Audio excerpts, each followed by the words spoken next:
नमस्कार मित्रों, astrology Shyam Kumar Sharma channel में आपका बहुत स्वागत है। मैं श्याम कुमार शर्मा भगवान श्री हरि से ये प्रार्थना करूंगा कि आप सबकी जो इच्छाएं हैं, जो मन में जो आपने सोच रखा है वो पूर्ण हो, लक्ष्मी आपके घर में निवास करती रहे और आपके मित्र, आपके रिश्तेदार, आपके सगे संबंधी सब स्वस्थ रहें, खुश रहें। मित्रों, आज जिस विषय को हमने चुना है वो विषय जो है वो भेजा है मुझे दमन शर्मा जी ने। उन्होंने पूछा है कि क्या जो 786 नंबर जो इस्लाम में बहुत ही लकी, बहुत ही अच्छा माना जाता है, क्या उसका सनातन धर्म से कोई संबंध है या नहीं। तो मित्रों, इससे पहले कि मैं इस विषय पर आपके लिए कुछ डिस्क्रिप्शन दूं, मेरी आपसे ये प्रार्थना है कि मेरा जो चैनल है उसको आप सब्सक्राइब अवश्य कर लें, ताकि हमारा परिवार जो है वो बढ़ता जाए और हम अच्छे अच्छे विषय आपके लिए लेकर आते रहें। आप सब जानते हैं कि इस्लाम धर्म में बिस्मिल्लाह यानी कि अल्लाह के नाम को 786 के अंक से जोड़कर देखा जाता है। इसलिए मुसलमान जो हैं भाई से पाक अर्थात पवित्र और भाग्यशाली मानते हैं।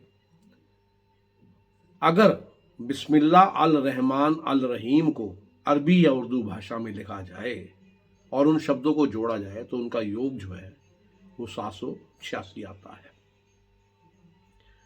अब बात करते हैं कि 786 का हिंदू धर्म से कोई गहरा संबंध है या नहीं। तो मित्रों, इसको जानने के लिए हमें सनातन धर्म का जो स्टडी मैंने की है, जो मैंने देखा है, तो उसमें 786 का जो मतलब है, 786 नंबर का, उसका मतलब होता है ओम। एक किताब लिखी है राफेल पताई ने, उसका नाम है द जीविस माइंड। उसमें जो पवित्र कुरान की प्रतियां होती हैं, सभी अरबी प्रतियां जो हैं, उन पर रहस्यमयी अंक जो है 786 जो है वो अंकित होता है, हमेशा उस पर लिखा होता है। जो अरबी विद्वान थे उन्होंने क्या किया कि परमात्मा के रूप में इस विशेष अंक का चुनाव जो है करके, निर्धारित करके इसे ईश्वर के समान का दर्जा दे दिया। अगर इस संख्या को 786 को संस्कृत में लिखा जाए तो ओम जो जादुई संख्या है वो 786 के समान दिखाई देगी। अगर हम अंक ज्योतिष में देखें, जैसे लाल किताब में देखें या अंक ज्योतिष जो है उसमें देखें, तो क्या है कि 786 को जब हम परस्पर जोड़ते हैं तो इसका जो टोटल बनता है वो बनता है 21।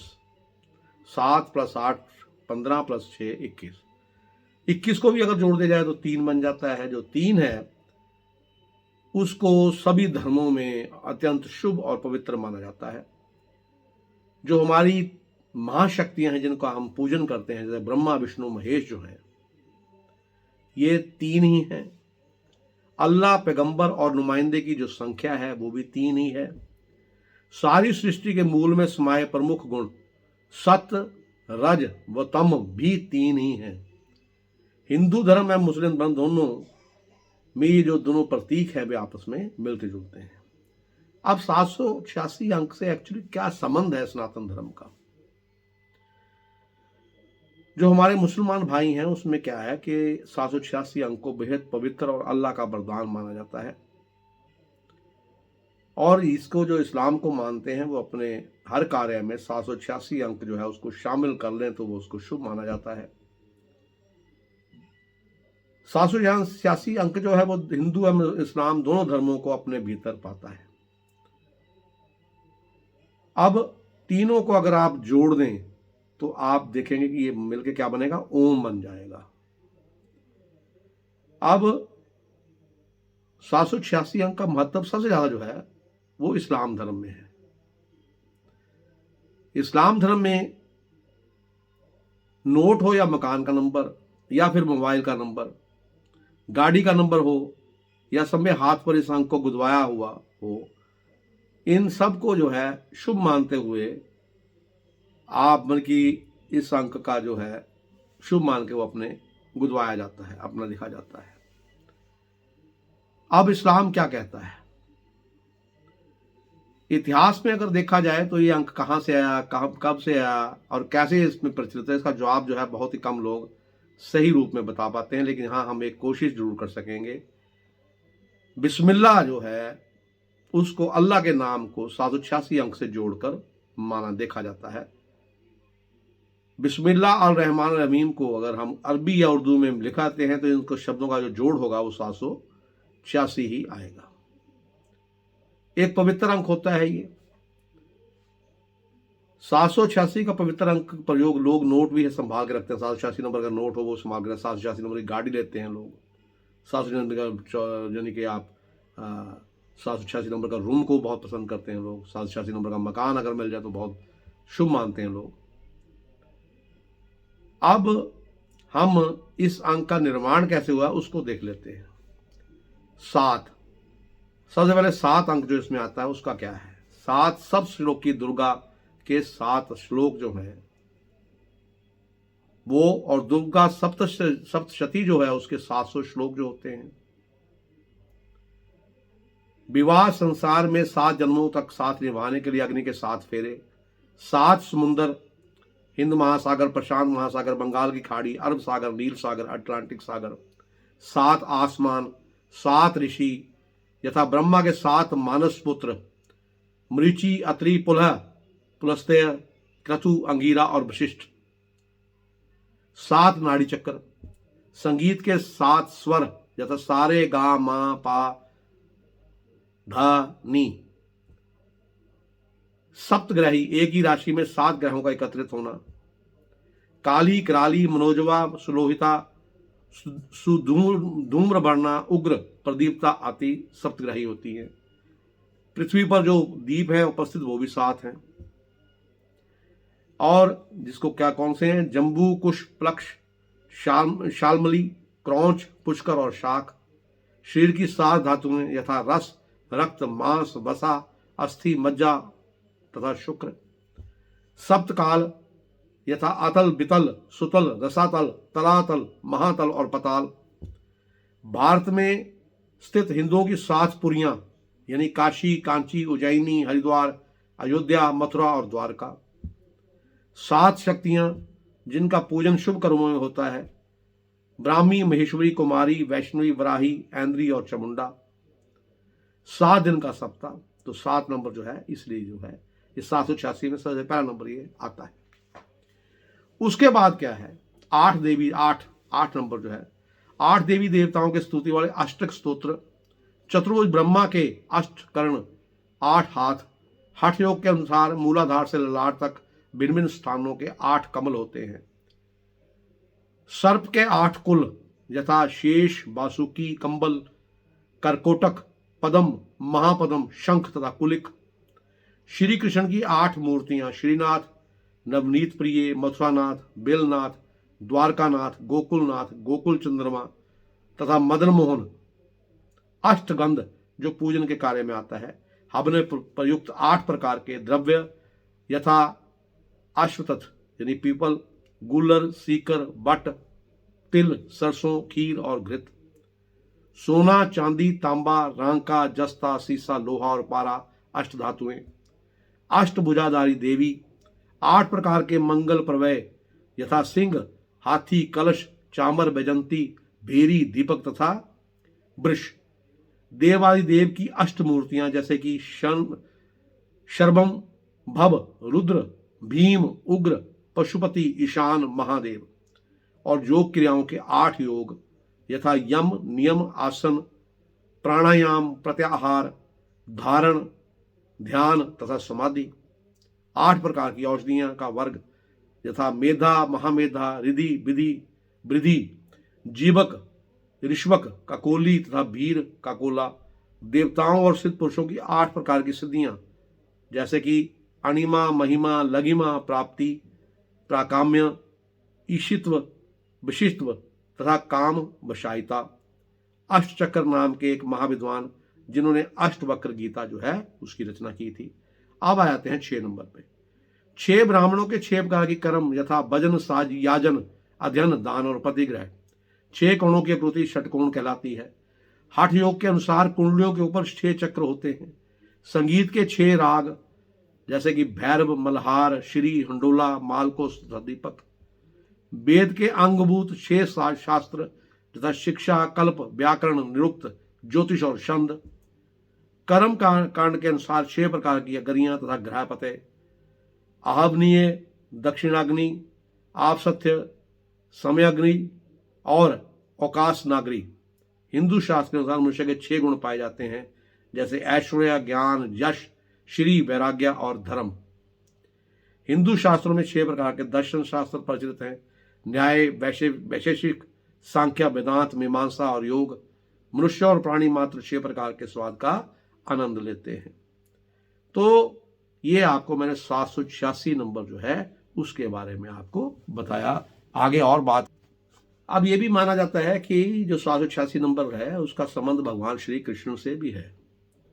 पुराणों के अनुसार श्री कृष्ण 7 छिंद्रों वाली जो बांसुरी बजाते थे ना अपने हाथों को, 3 यानी 6 उंगलियों से बजाया करते थे, और वो देवकी के 8वें पुत्र थे। इन तीनों अंकों को जोड़ दें तो 7 छिद्रों वाली बांसुरी 7 हो गया, और 6 हाथों से वो क्या कहते हैं अपना बजाया करते थे 6 उंगलियों से, तो 6 नंबर बन गया। और 8वें पुत्र थे देवकी के, तो 786 बन गया। तो यानी भगवान श्री कृष्ण से भी 786 नंबर का जो है वो संबंध। एक बार किसी ने कहा था कि मजहब नहीं सिखाता आपस में बैर करना, हिंदी है हम, वतन है हिंदुस्तान हमारा। तो जो मजहब है वो कभी भी आपस में बैर करना नहीं सिखाता, ये तो बाद में हम लोगों ने अपना बना लिया आपस में लड़ने झगड़ने के लिए।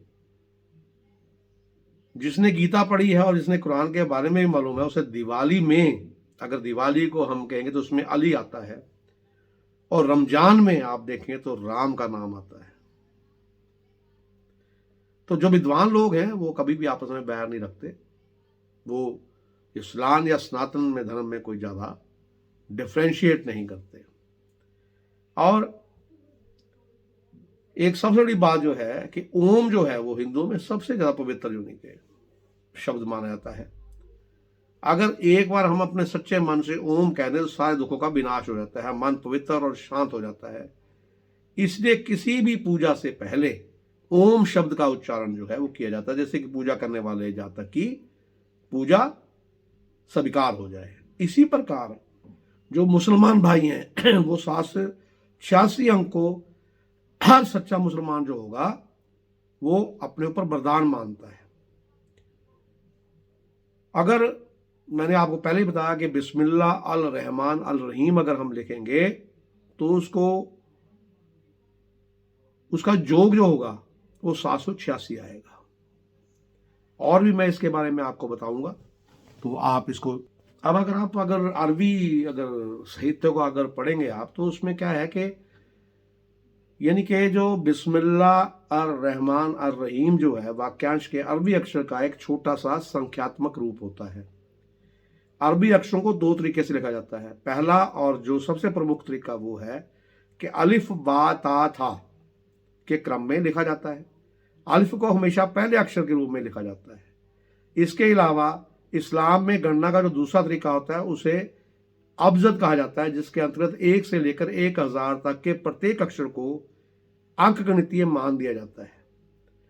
अबजद पद्धति भारतीय और पाकिस्तानी मुसलमानों के बीच में काफी लोकप्रिय है। इससे पीछे की वजह यह बताई जाती है कि हर मुसलमान इस अंक को बिस्मिल्लाह या अल्लाह का रूप मानता है। ऐसा माना जाता है कि अरबी या उर्दू में बिस्मिल्लाह अल रहमान अल रहीम को लिखेंगे तो उसका योग 786 ही आएगा। यही वजह है कि जिसके चलते इस्लाम धर्म से संबंधित हर व्यक्ति इस अंक को पाक और अल्लाह का रूप मानता है। वहीं इस शब्द के अगर उर्दू को अनुवाद किया जाए तो इसका क्या मतलब होता है, शुरू करता हूं अल्लाह के नाम पर, जो निहायत ही मेहरबान और रहम दिल वाला है। यहां कुछ लोग इस बात को मानते हैं कि अल्लाह के नाम को एक मामूली कागज के टुकड़े पर नहीं लिखा जाना चाहिए, इसलिए वो अंक 786 का इस्तेमाल करते हैं। वहीं कई इस्लामिक धर्म के जानने के बारे में ये भी मानते हैं कि 786 नंबर का अभी कोई खास व्याख्यान सामने नहीं आया। इतना ही नहीं, इस नंबर का जिक्र कुरान में भी कहीं नहीं किया गया है, इसलिए 786 नंबर का इस्लाम धर्म से कोई वास्ता नहीं। मगर फिर भी कई लोग जो हैं वो इसको बहुत पवित्र मानते हैं। तो मैंने जो आपको आज बताया इसका यानी कि आपको पता लगा होगा कि 786 अंक जो है उसका क्यों इतना महत्व जो है वो हर एक धर्म में है, यानी कि इस्लाम में भी और आप सनातन धर्म में भी इसको देख सकते हैं। अब जो हिंदू धर्म है उसमें जप, तप, व्रत, नियम, दान, कर्म एवं स्वाध्याय, ये 7 बिंदु ही विवाह परंपरा को पूरा करते हैं। 7 फेरों का 7 जन्मों का प्रतीक माना जाता है, क्योंकि हिंदू धर्म में जो है मान्यता है कि पति पत्नी का संबंध सिर्फ एक जन्म का नहीं बस 7 जन्म का होता है, इसलिए 7 को पूर्ण अंक माना जाता है। इसी प्रकार मैंने 8 का भी बता दिया आपको, 6 का भी बता दिया, तो 786 जो है इसका दोनों ही धर्मों में अपना अलग अलग व्याख्यान है, अलग अलग तरीका है। आशा करता हूँ आपको ये वीडियो बहुत पसंद आएगा, इसको ध्यान से देखिएगा और अगर इसमें कोई कमी पेशी रह गई तो मुझे ज़रूर बताइएगा, कमेंट कीजिएगा, लाइक कीजिएगा, शेयर कीजिएगा और सबसे बड़ी बात, मेरे चैनल को सब्सक्राइब जरूर कीजिएगा। तो इसलिए यही से मैं अपनी वाणी को विराम देता हुआ अब आपसे विदा चाहूँगा। नमस्कार, आपका दिन शुभ हो।